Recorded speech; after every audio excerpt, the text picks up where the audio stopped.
To our third installment of Rad American Women. Last week we learned all about Billie Jean King, and today we are moving on to the letter C. C is for Carol Burnett, who showed us that funny women can make it big. How do you make a tissue dance? Put a little boogie in it. Did you hear about that new restaurant on the moon?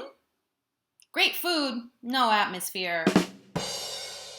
What is the deal with all those nosy peppers? They get jalapeno business.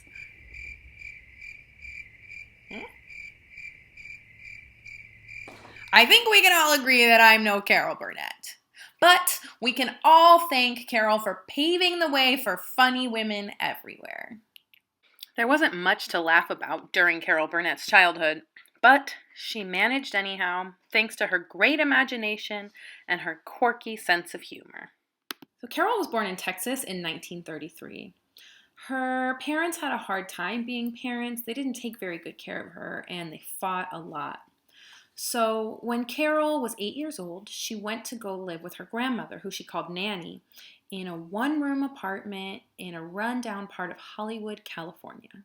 Whenever Nanny was able to scrape together enough money, she'd treat Carol to a trip to the movies. This is where Carol fell in love with the silver screen. When Carol got older, she really wanted to go to college to study playwriting, but she and Nanny just could not find the $42 that they needed to pay for school. And then one day, an envelope with a $50 bill just appeared in their mailbox. Carol never found out who gave her that money, but she was grateful for that chance for the rest of her life. So Carol took that money and off to college she went. In college, she took acting classes, and there she discovered something. She got up on stage and found out that she was funny. She could make people laugh.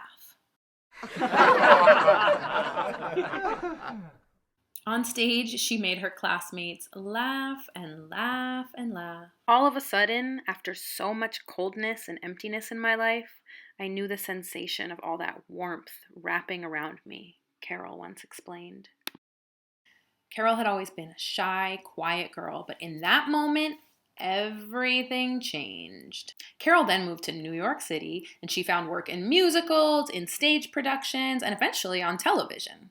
Even though she was pretty popular and everybody loved Carol, her television bosses were shocked when she asked for her very own variety show.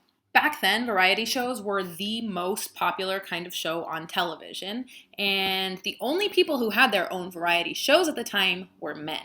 A variety show is a show that puts together a variety of different kinds of entertainment. You might have musical acts or acrobats, sketch comedy, all kinds of different things. And Carol wanted to host one of her very own. Even though her bosses were shocked, Carol insisted. And then the Carol Burnett Show was born.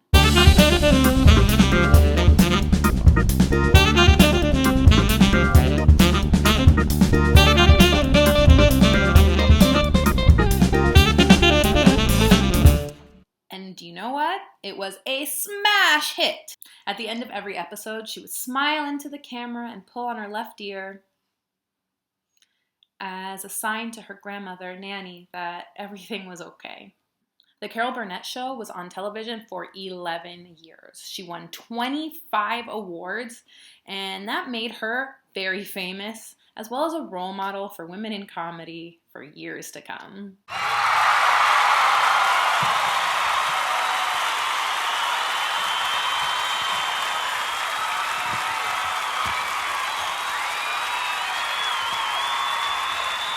Thank you, Carol Burnett, for being a truly radical American woman.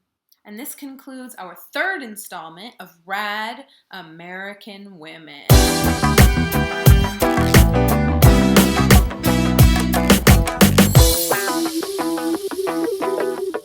Be sure you tune in next time to learn all about Dolores Huerta, who demanded freedom and justice for farm workers.